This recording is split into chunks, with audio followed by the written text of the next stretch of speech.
Just to recap, we are getting started with our information for transformation tonight, and we are talking about the brain and a lot of different things about ways you can help the brain. We're gonna do this in two parts. I will be talking a little bit about foods and herbs, and Robert will be talking about methylene blue and some other important factors.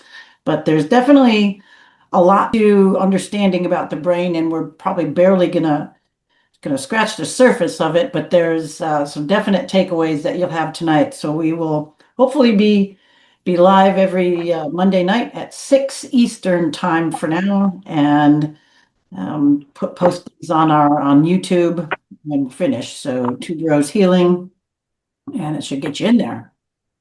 All right, are we ready? Should we? I'm going to share my screen. And let's look at, I want to do this one first. All right, I think I got here. Okay, so hopefully you can see my screen. Healthy fats. There we go. Got it. All right. So tonight's topic is fats. All about the brain and nerves. We're going to look at what you can do to help improve brain function, help remove obstacles, how to supercharge our brain. Our brains are a large part of our body. It is a big fatty organ that we forget about. It should be it's very wet and very hydrated. And there's many things that we are now exposed to that we haven't been in the past. And we have a lot more on our plates. So it's a lot different than just staying hydrated. So tonight we'll go into as much as we can with the brain, and then hopefully talk a little bit about natural law, about some different factors within what you can do to maintain who you really are in the scope of all things, not who we're being forced into. So a little bit about where I'm going to go with the brain and different ways of supporting it is to just understand that it's many things. It's, we always focus on our brain, but then there's the mind, and then there's the higher mind, and there's the different computing parts, as well as the inner intuitive parts of our brain that we all kind of lump into one mold, so to speak. So I want to just make it real easy tonight on different things and how, substances different things we can use to enhance our brain. And since diet and food and nutrition is something that we do multiple times a day, I wanted to start with many things that we can do. So on my first screen tonight that I want to share with you is healthy fats and brains, because the brain and the nervous system is highly refined, structured fats. And I know our society has been fat phobic because everybody's on diets and they want to lose fat, and they've demonized fat. I find that most things that are demonized, it's like we should really look at that a little bit closer when there's such a knee-jerk reaction against something or for something. There's So fats that heal and fats that kill. absolutely. And there's a great book from Sally Fallon and Mary Enig, I believe, by that title. Very, very good. And there's also a really good book years ago by Udo Erasmus on fats and oils. But basically, we need to understand that there are healthy fats, and there's different chemical structures of fats that make up structure in our body, and that there are good fats. And I think recently, with a lot of the diets that we're moving into, keto, paleo, carnivore, it has enlightened people to a lot of different parts of the food. Myself, I'm not a proponent of any specific diet per se. I follow the adage of eating under your own fig tree in season where you live. And I really like the Weston A. Price Foundation guidelines. That's traditional diet. traditional diet. And actually, let me let's see if I can. I'm going to share. Let me get back over there. I'm going to get a new share. If I can call that up. I think I had there. Oh, no, it's not going to let me do it. I'm sorry. I thought I had the Weston A price. But anyway, we can go there another time. We'll show you on there, or you can write that down. Weston A Price Foundation. Basically, Weston was a dentist, Weston Price, in the 30s, 40s, 50s, but he was more than a dentist. He was a real seeker, Researcher, a researcher, and him and his historian. wife used to in the summers go to is close to an indigenous people. They go study indigenous groups of people all around the world. Fascinating study of work, and found that the diet of white man colonization of white man was um, pushing refined foods, pushing refined flour, refined sugar. That when they preserve foods, they took out all of the beneficial oils and introduced this to native populations and poisoned them and made their offspring horrible. And from that, we had, crowded teeth, malformations. If the teeth are crowded and pushed together, then people have to be mouth breathers instead of breathing through your nose. The teeth get crowded and they have to pull out, a lot of the canines or other teeth to make room for it. That's all abnormal. Premolars. So anyway, he found also that there was mental aberrations along with these problems as well, not just structural or physical formations. So it is a fascinating book. One podcast we'll probably have to go through just his stuff and his work, but his book, the name of it, it's one of my favorite books, Traditional Diets. Oh, Bobby might find it. Um, I don't want to butcher Nutritional, it. I Yeah, I know. forget. I look Yeah. at reference it all the time. But anyway, it's like his classic book. There's great pictures in there of different indigenous people, and you can see their full arch in their mouth, beautiful smiles, big full dental arch. And then there's pictures of people that have the narrowing and the crooked face and the third of the face in here Crowded teeth. is crowded, and you can see that they can't breathe very well. And this is like our modern society. So Anyway. these white flour and sugar that the white traders brought to these tribes created birth defects in the children when the mother went from traditional diet to the white man's white foods. And in the middle third of the face, there was a birth defect where, like Kerrie described, they didn't have the full dental arch, they didn't have all 32 teeth, created the impacted wisdom teeth and all the other problems of crowding. And they had a narrow pelvis. So when they grew up, they had difficult childbirth. And then when mom changed her diet and went back to the indigenous diet, had more children, they didn't have that birth defect like she did when she was eating that food Mhm. uh, while she was pregnant. So he did a lot of research in nutrition and in following his patients and following them and changing habits and patterns and behavioral problems.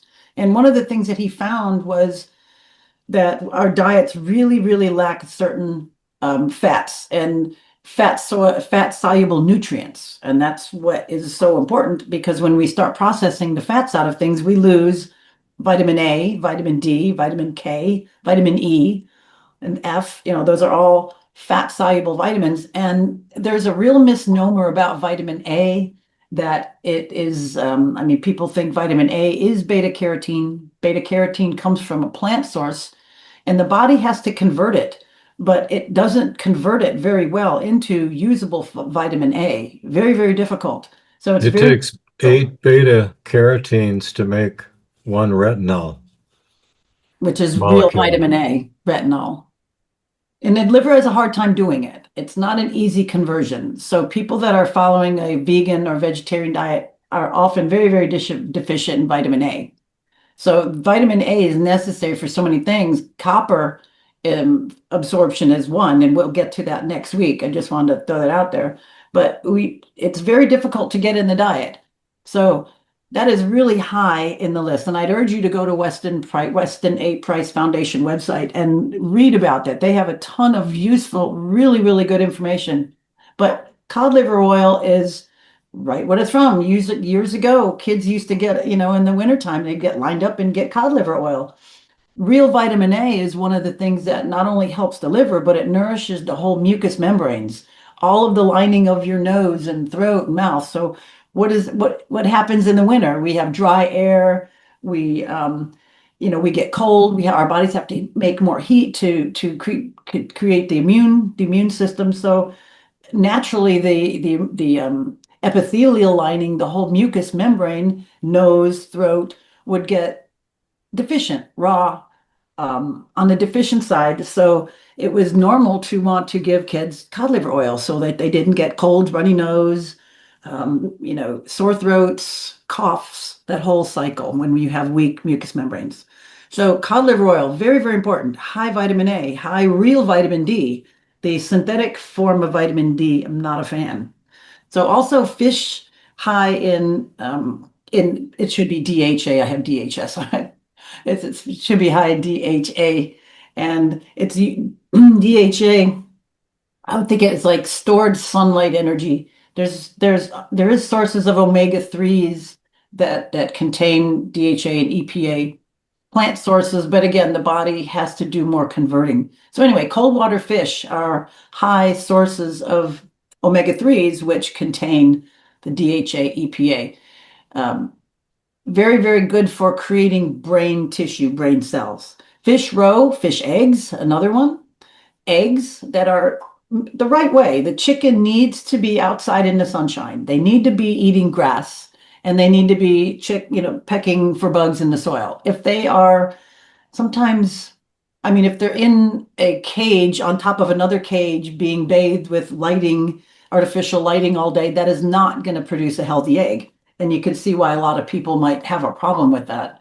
So if the chicken is allowed to run around in just dirt, that's not the greatest either. At least they're outside. But if they get in actual pasture, where there's grass and bugs, that's wonderful, and sunshine, then you're going to get a very, very healthy product. And eggs are very high in several things, not only vitamin A, a lot of the B vitamins, and choline, which is another neurotransmitter precursor that the body needs. So Also, these ghee. fats are so important to the brain, especially cholesterol. Your brain is 75% cholesterol. So when people are on cholesterol reducing diets and statin Statin. drugs and things, they within about 6 weeks start to develop neurological symptoms because they don't have enough cholesterol. Yeah. So that's a So big this problem. Totally. And this goes for eye problems, macular degeneration, um, the retina. The eyes are part of the brain and really need the right nutrients. So night vision problems also need for real vitamin A. So what was I going with? Also, coconut oil, not as high, but it's a good essential, I mean, a good oil to put in. But ghee, butter, especially butter that's if the cows graze on green grass, if they get that green pastured grass, they can make a lot of good nutrients from that. And then again, as Bobby mentioned, animal fats and cholesterol are the foundation for making brain tissue. And this is Also, what the medics try to scare you away from the saturated fat, which you need. And they push the oxidized seed oils on you, which create reactive oxygen species and all kinds of degradation in the body. and it's how we handle these fats. Fats are delicate. They should not be highly heated. We should rarely ever fry anything. And if you fry something, it should be with an oil that can withstand heat. So they're delicate, and especially oils that are for your brain and that are break down, you don't want to heat them highly. It's like if you heat butter too much, it burns. You can smell that. It's like, ugh.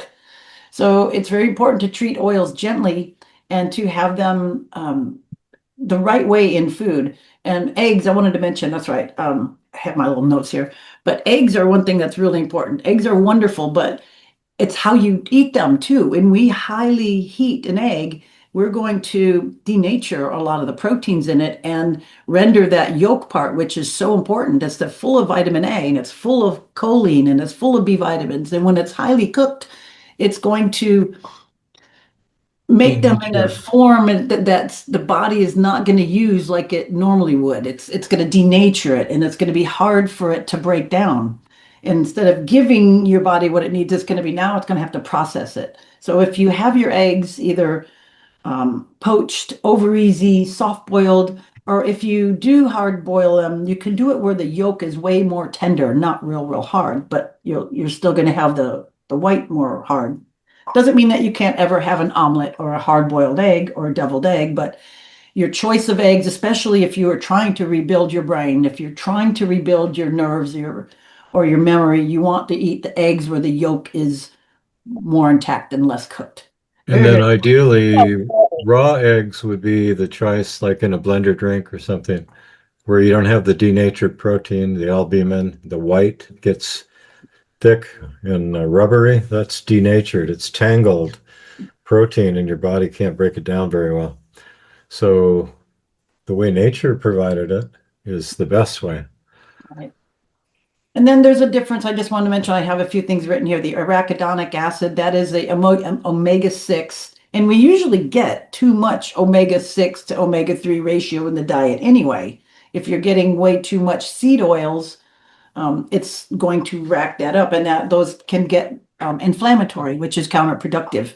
But they're naturally occurring in a lot of fats. But when we have certain types that are, again, the seed oils, which I think people are finally starting to understand and get away from, then we don't have that problem.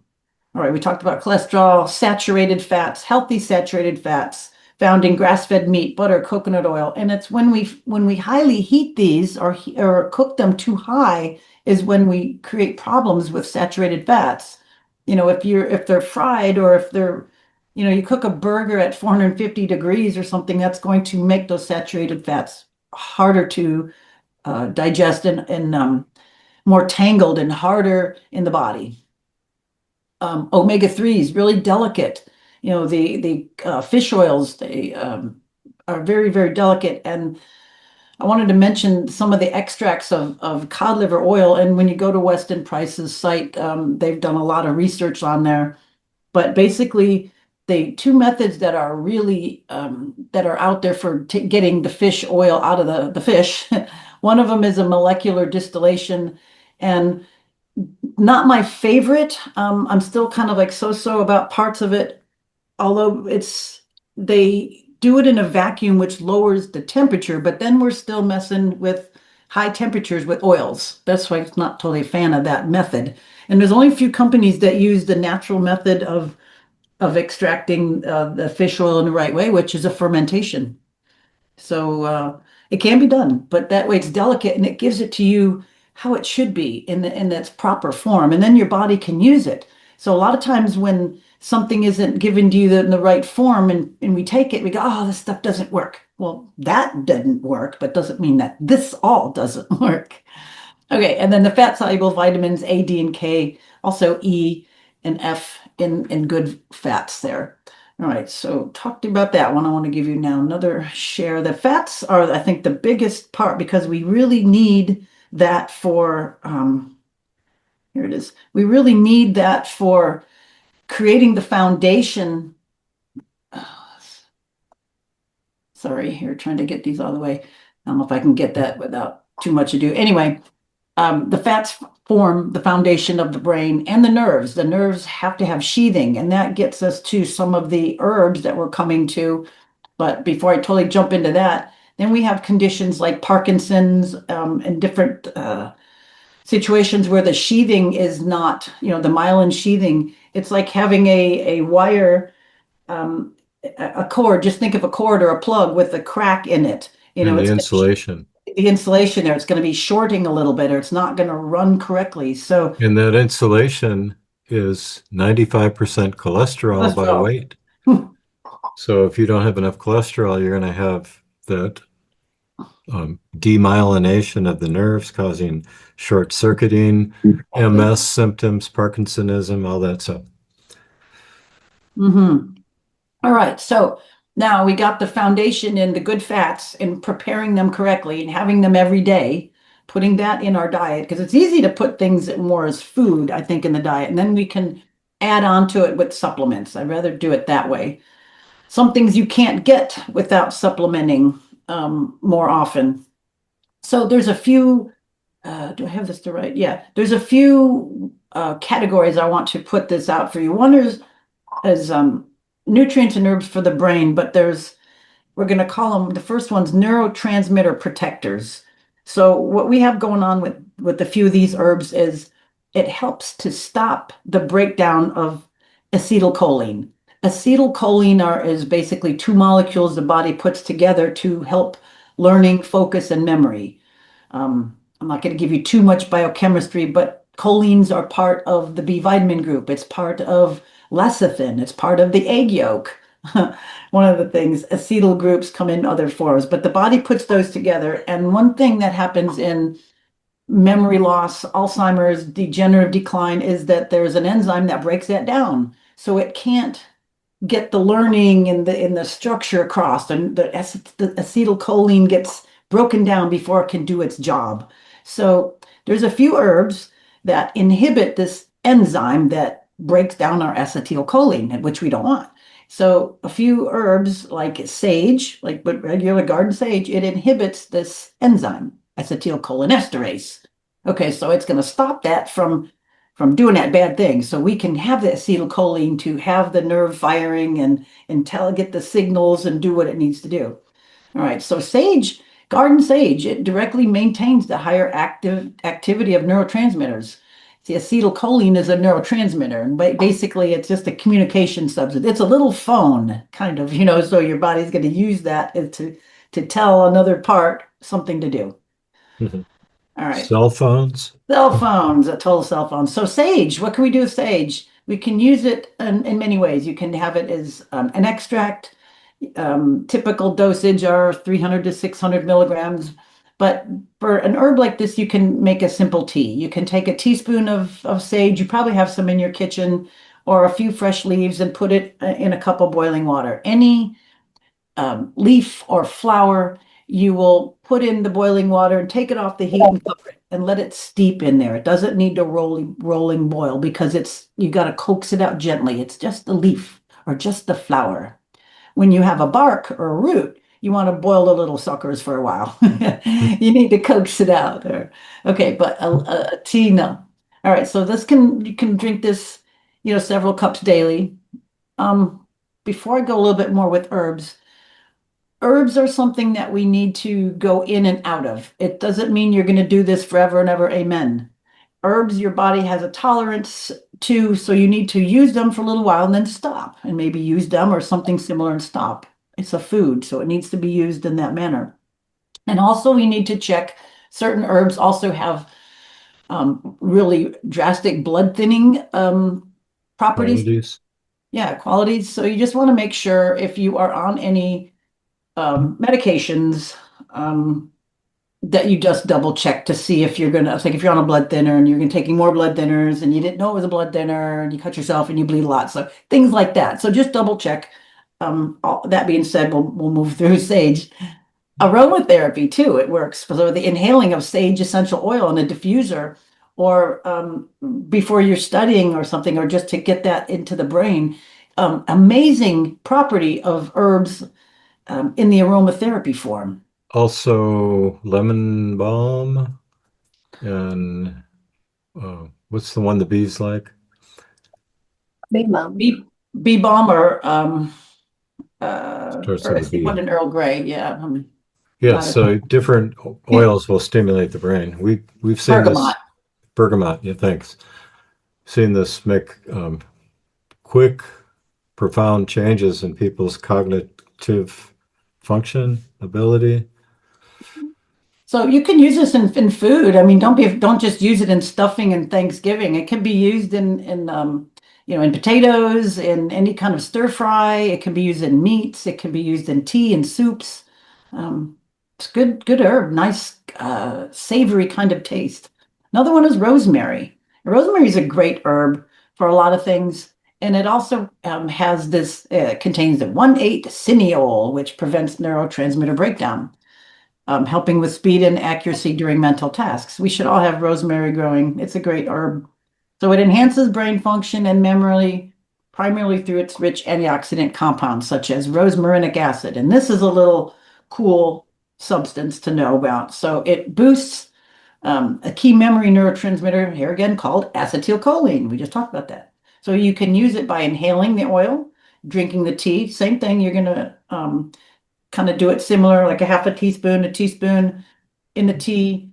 Has been known to improve cognitive processing speed in older adults. You can do it fresh or dried. You can have it again in your salad, in your meats, potatoes. You can mix it in the olive oil or vinegars for like dipping in bread or salad dressing base. It's really good. Just think about it as using it like a seasoning herb. Again, you could put it in tea, put it in the boiling water, and let it steep for 15 minutes or so.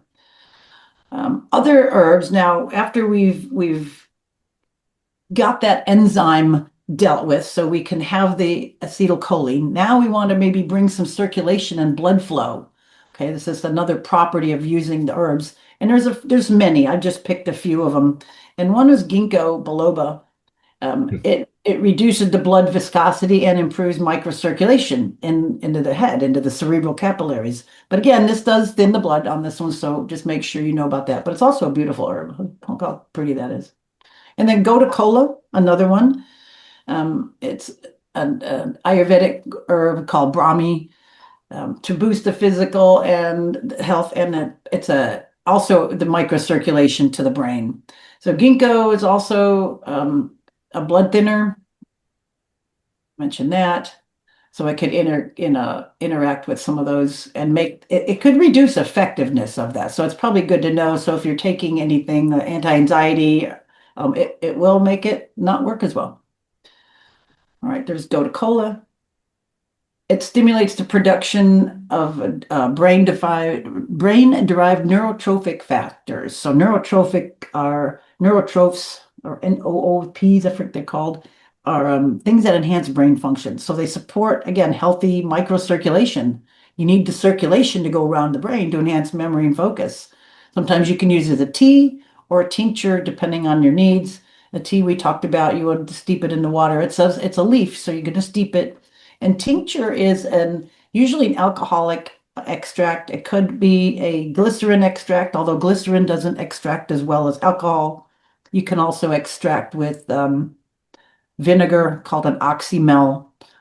So you could take it that way too. All right. Another thing, I think this is my last, maybe I have one more, two more things. Neurogenesis and plasticity. The neurogenesis, the brain and genesis, renewing brain cells, and plasticity. These happen more when we're younger and less when we're older. Plasticity is the ability of the brain to change and to move and to cognize and to switch modes, Adapt. adapt. We get old, we get stuck in our ways. We're not plasticity, we're not plastic anymore. I don't know if that's a good thing or not, but they're using plasticity as a movement word. You can see that people that are inflexible in their thoughts and beliefs also. Yeah. So several of these herbs, I'm going to go through those in a minute. Let's see. Here's Bacopa moneri, pretty herb. It's kind of, it looks like a slightly succulent-y, kind of thick, but a five-petaled flower. Used in centuries in Ayurvedic medicine. It's very good at enhancing memory retention, improves spatial learning. Your ability to imagine this or put slot A into part B and connect with parts, like those things usually get people like batty. So it helps improve that function of the brain and to take in new information about one's environment, reducing stress, and that increases the length and branching of the nerve cells, dendrites in the brain, which is linked to learning and memory. So if the nerve cells are getting enhanced, getting some juice, they're going to be better able to connect. Lion's mane, it's a mushroom rather than an herb. And it's used alongside other nootropics because it actively promotes brain cell regeneration and nerve growth factor. And this, you can buy these in kits. This is the actual mushroom itself popping out of the log that's in this kit. I've grown these, used them. Here's one growing in nature. Thus, they call it lion's mane. Doesn't work in lion's mane. Okay, so they are very good at nerve boosting nerve growth factor. It promotes the extension of nerve cells, the axon and dendrites of the actual nerve itself. Those are the little impulses that get the signal across and get the message across. Hey, it gets the message across, basically. And then myelin repair, because the short circuiting. If you got a wire that's short circuit and then it's burned to the wiring around it, that needs to be repaired, right? So it's a protective covering. We got to get that nerve re-insulated, resheathed. So this is going to help that. It has a mild flavor. It's a sweet, kind of meaty, seafood-like texture. You can saute these in a hot pan and then to drive off a little moisture and then cook it in some butter, salt and pepper, garlic. Wonderful. Another herb, this one's the extract is called Huperzine A. It's from the Huperzia serrata plant. It's more, I think it's a moss actually, but it's kind of a cool looking plant. So it also improves memory and learning Kind from of both. looks like rosemary. It does. It does. It's got that similar kind of branching it has. So it shows it improves memory and slows cognitive decline by increasing the levels of our friend acetylcholine. So if it sees it in the blood, it's going to grab onto that and bring it to the brain. So the compounds function as neurotransmitters, getting the message across. So choline, part of that, is an essential nutrient that the body uses to make cell membranes. It's actual substance that makes the fat metabolism. It's in liver health. It's a great substance that the body needs, especially neurotransmitter for memory and muscle control. Then there's part of the phosphatidylcholines and phosphatidylserines, phospholipids. These are basically just a class of fats and foods that help create the substance of the brain and the nerves. So it creates this by protecting them. We're kind of getting redundant with several things, but it's important to understand that these all do similar things to help the whole brain. The normal aging process causes the brain cells to become rigid, impairing brain cell communication, which results in memory recall issues. So phosphatidylserine can improve the memory function, especially delayed recall in older people by rejuvenating the brain cells. So if we're not getting a lot of these things in our diet, the brain is going to atrophy. It's going to wind down. Parts of it aren't going to be as active. If we can put some of these things in the diet, and Robert's going to go into some other parts that will give you some techniques, but this is where we got to start with the structure. And then there's a few other things that are adaptogens and stress shielders. I'm going to share one other thing, and then I'm going to hand it over to Bobby. I took that, the brains and the nerve. Okay, so the last little thing I wanted to say is, I guess I got it all into one. Okay, so no, I'm good. I'm good. Got that. So just to wrap up mine, am I still sharing? Am I? No, Okay, so, all right. Get that. All right. So the last thing is just to be able to put as much in your diet and then supporting with the different herbs in your nutritional program. All right. I think my part is done, and I will try to look at some of these questions. Yeah, ghee is definitely for cooking meat and just for putting on top of anything. You can use ghee like you would butter. Yeah, also bees like thyme. Anything that has those blossoms that those big long blossoms, they love that. Rosemary essential oil. Yes, absolutely. On your big toe. Okay, sure. All right. Are you ready, Bobby? I'm ready. Okay, Great. we're going to talk about a couple other methods of dealing with tired brain, toxic brain.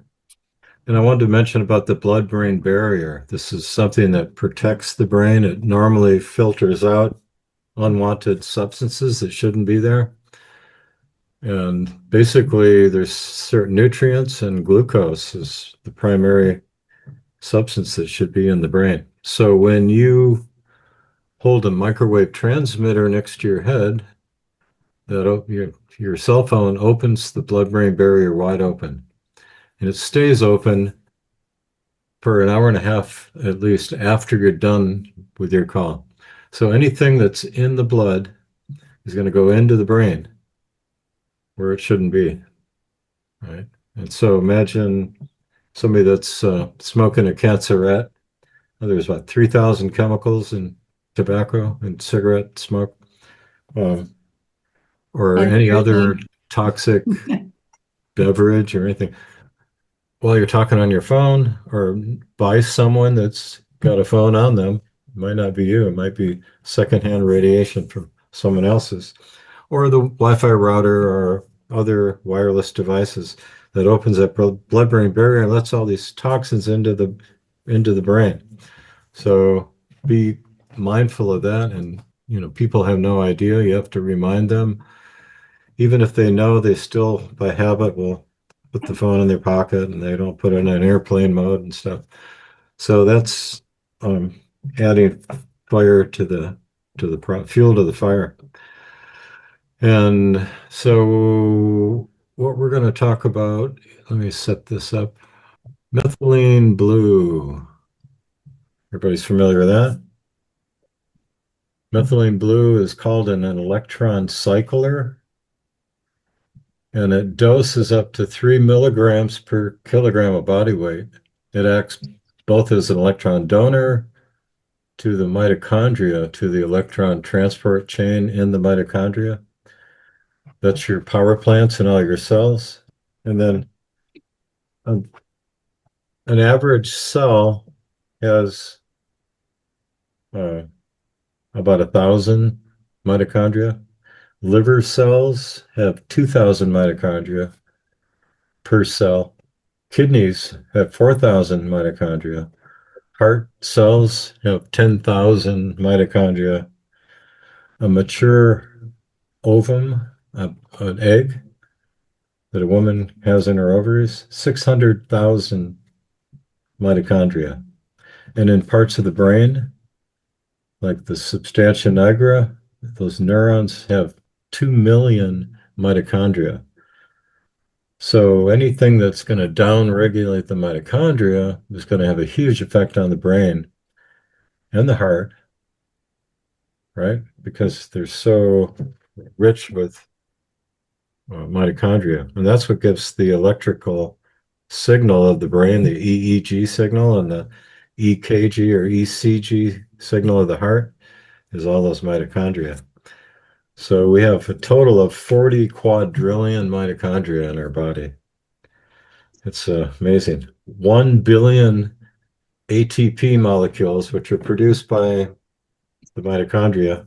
It takes 1 billion ATP molecules to do one heartbeat. So your body makes I mean, you produce your body weight in ATP every day.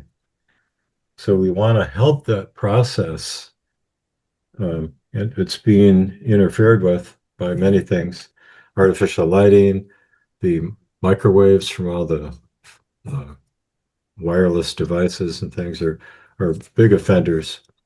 So we want to monitor that, um, make sure we're not. Uh, we have to clean up our environment because you can't get healthy in the same environment that made you sick. So, okay, where was I?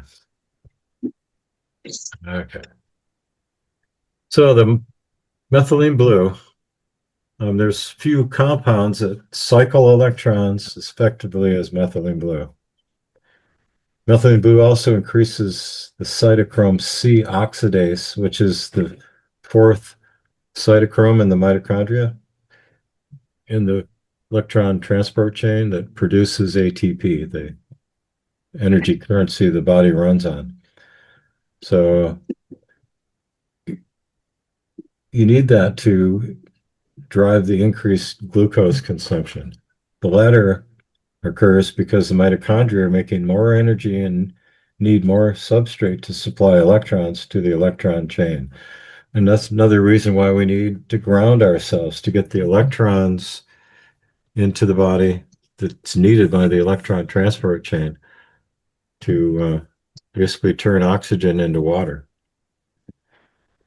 So those nerds among us, methylene blue can enhance our mitochondrial complex 4 function and NAD supply, nicotine adenine dinucleotide, which is a B vitamin. Okay, it bypasses potentially dysfunctional complexes in 1 and 2 in the mitochondria. So if we have these mitochondrial deficiencies, methylene blue kind of jumps past that and shorts circuits it so that it'll still work because it's an electron cycler. The methylene blue was discovered in 1870 and it was first used as an aniline-based dye for cotton. It's now known that it improves mitochondrial respiration and could be the magic bullet within a metabolic medicine approach. So soon after its introduction as an industrial dye, methylene blue is found to be an effective way to sustain human tissues and microbes for microscopic examination. It also was discovered that methylene blue could inactivate certain microbes, making it a powerful antimicrobial that leaves cells and tissues virtually unharmed, and it even gets more impressive. Also, methylene blue was used to kill malaria in people. So it's one of the first chemotherapeutic medications ever tested in humans. It was even used to treat malaria, as I mentioned. When antibiotics first came on the scene, accompanied by heavy marketing by doctors and big pharma,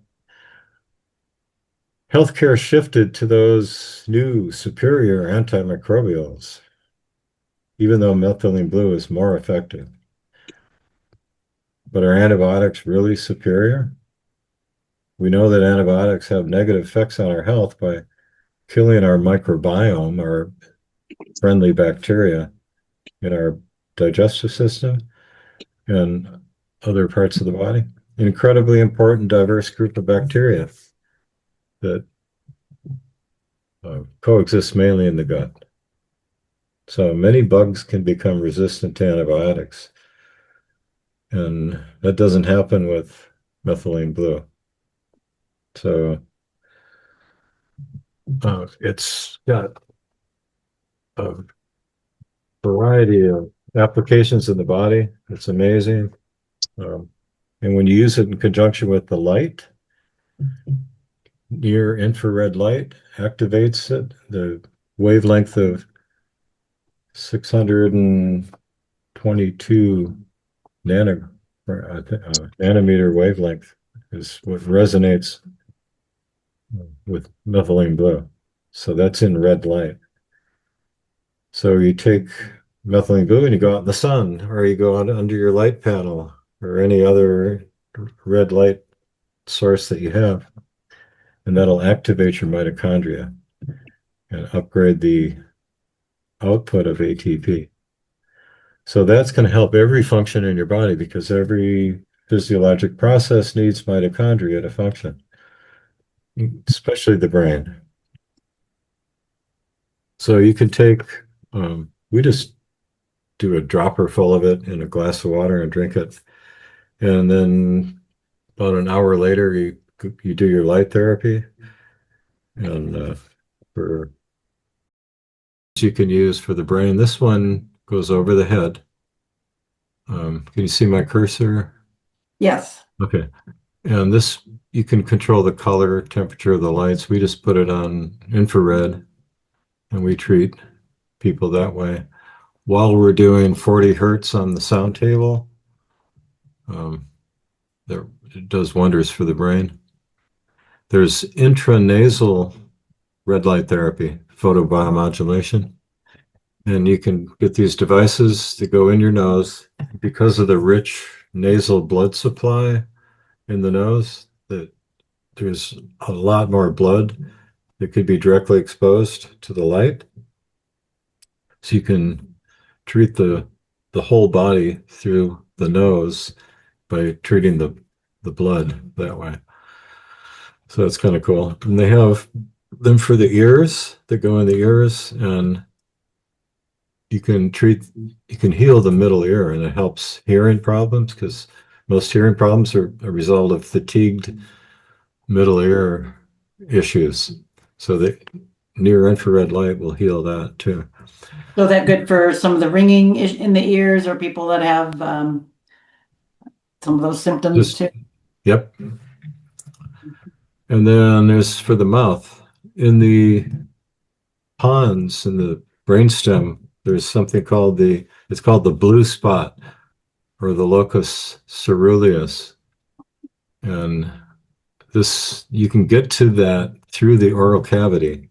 So when you have this device in your mouth, it irradiates that part of the brainstem more easily than any other way. So you can affect the tangling, the neurofibrillary tangles and things that happen in the brain, and the tau proteins that are a part of that. So this is kind of cool device.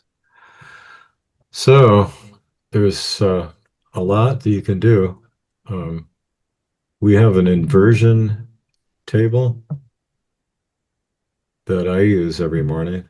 And what you do is you invert your body so your feet are up and your head is down. That increases blood flow to the brain, helps drain the lymphatic system and the venous return from the lower extremities. But I can adjust myself, my spine when I'm inverted just by tractioning my spine. It opens up all the vertebrae and allows them to be returned to normal position a lot easier. So that helps the brain because you get more circulation to the brain, and something you can do every day. And Um, and you mentioned a little bit with when you take the methylene blue and go out in the sun. Can you mention a little bit about the secret times that that the sun can actually give you some extra benefits well, and why that might sunrise be? is very important because that turns on circadian biology. That's the 24-hour light dark cycle. And we have neurotransmitters, hormones, and things that are um, influenced, modulated by light, by the color of the Stimulated. sun. And the sun changes color through the day. So when you are outside when the sun is rising, you don't have to look right at the sun, but get the color of the rising sun. That turns on hormone production in the body. And that happens till about 10 o'clock until ultraviolet A shows up because the sun's higher now and there's less atmosphere to filter it. So the ultraviolet A comes through and that turns off the hormone production, and your body starts making nitric oxide. And then right in the retina of your eye, we have melanin granules that when the ultraviolet A strikes that, we make melatonin, dopamine, and serotonin right in the eye itself. So if you're out in the morning, you're going to make melatonin so that you can sleep good that night. How many people are outside at 10 in the morning, though? Most Or people, 7 in the morning or well, right, 6:30. even before that. Most Yeah, so people you need, are indoors and yeah. under artificial light and exposed to Wi-Fi and stuff like that. So this So is they the don't sleep secret, well at night. right? And if you don't sleep well, nothing works right in the body. Um, Sleep deprivation was used as a form of torture because it's so impacting on our bodies, on our health. So we need to be outside getting the color of the rising sun that turns on our circadian biology. We shouldn't eat until the sun is up, and we should eat our last meal before the sun goes down. And we used to live with the sun We used to be up with the sun and went to sleep shortly after the sun set. But now we have artificial lighting and it's a totally different situation. So we're getting the wrong color of light, the LEDs, the fluorescent, the halogens, and we're getting these microwaves. And when you got your cell phone, you're getting both. You're getting the LEDs that are made with the same color temperature as the sun at high noon. So it tells your body that it's high noon because of the color of that light. So your circadian biology shifts to that of high noon. So you're getting ready to go to bed and you're looking at your device or watching TV or you got LED lights on. You're telling your brain that it's midday. So your circadian biology shifts to that of midday. And then you're going to try to go to sleep and your brain's going, what do you mean go to sleep? It's midday, right? So I'll you take can't my sleep. artificial melatonin pills now. Right. So melatonin that you made in the morning doesn't, it takes 4 hours of darkness before melatonin is released. That's why you don't go right into deep sleep. You got to work your way into it. So if you've been looking at blue light, you got 4 hours of darkness before melatonin is going to be even secreted by the pineal gland. If you got to get up to pee or something during that time and you turn the LED light on or you look at your device, boom, you're right back to midday. So it's going to take another 4 hours of darkness before you get. So people are sleep deprived and they don't realize it. And there's a simple thing they can start to create what we call sleep foreplay earlier in the evening. You turn the lights down, you get your body ready for sleep. We used to look at campfires at night. And Candles, that's dim lighting. not a harmful color to look at. So you can sleep and you can get lighting for your house that it's the same color temperature. The incandescent lights that they banned are that color temperature, or you can get something called a Hooga light, Hooga, Hooga light. Those are made to give you the same color temperature as a campfire, and they took the flicker out of it. So Kerrie reads with one of those every night, and we both have no trouble sleeping. Mm-hmm. So there's workarounds, there's hacks that you can do, just like grounding yourself, getting a ground pad, especially for your bed, because we spend a third of our life in bed, and you shouldn't have any night lights on in your room. If you have a night light, it should be red. So protect yourself, protect your sleep, because it's so important for your brain, for every function in the body. So your secret time to get up is around sunrise till around 10. If you can get up and get that light in your eyes. And again, you don't have to go out and stare at it. And the more skin and like if you don't have glasses or contacts on at that time, it's better. Of course, in the winter, you're not going to be out, with a lot of skin showing in the winter, but you should still let your eyes recognize those that light color temperature coming out and then spot through the day. If you are inside, try to take light breaks so your body and your mind and your pineal can track that light through the day. Very, very, very important. And that just makes me want to just remind you again, that it's really important to set up your home healing sanctuary where you are getting a place that you can heal, your place that you can get lighting, that you can get, red or in near infrared light, that you can get grounding, that you can be hopefully maybe get some kind of frequencies or something. Maybe Bobby, you can talk a little bit about the table and the chairs, or the frequencies, and putting that in, how you can start to get yourself better and back to normal, and giving yourself increased ways of energy that you can heal and protect yourself from some of the things that we have to deal with. There's one other thing that's easy to do. There's every skeletal muscle in the body is related to an organ system, an acupuncture meridian. So the brain has a muscle called the supraspinatus, and that's located on the top of your scapula, your shoulder blade, comes over the shoulder, attaches to the humerus, abducts the arm the first 20%. So that's related to the brain. And we find people with those are weak all the time. And it's usually from holding a cell phone next to the brain. So to treat that, you come out the lateral borders of the scapula, or I mean the clavicle, the collarbone underneath. And if you rub that, it's probably tender. You can do both sides. You can reach it easier with the opposite hand. And do that for 30 to 60 seconds. And that's going to bring more um, function to the brain.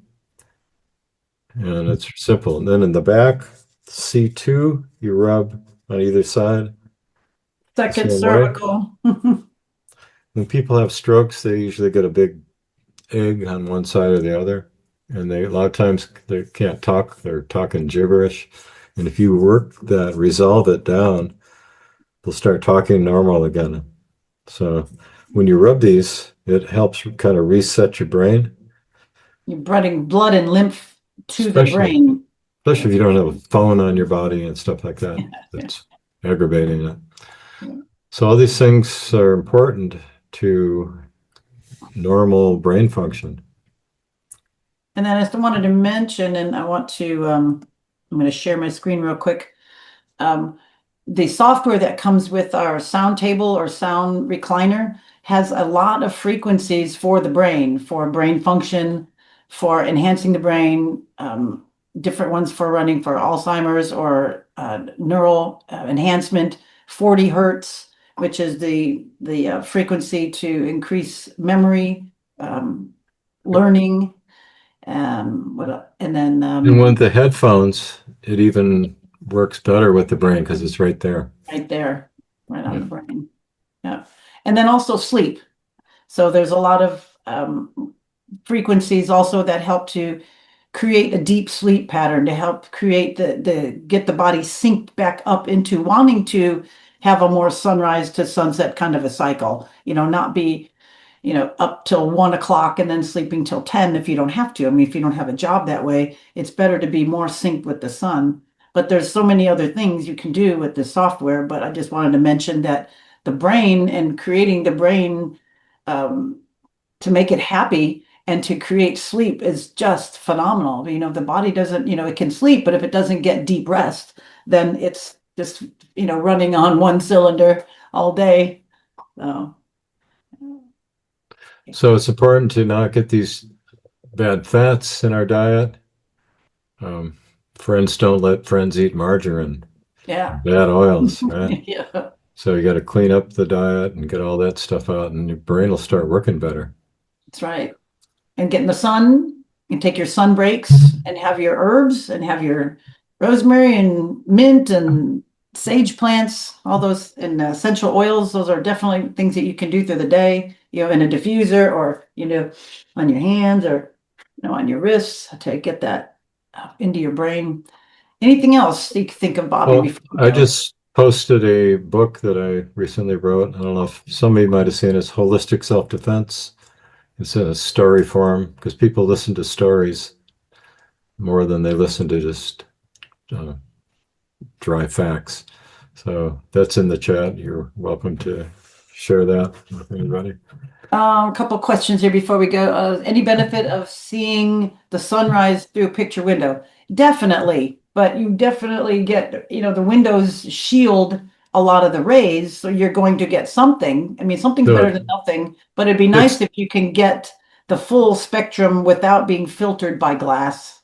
yeah, the glazing filters 60% of the infrared and 100% of the ultraviolet.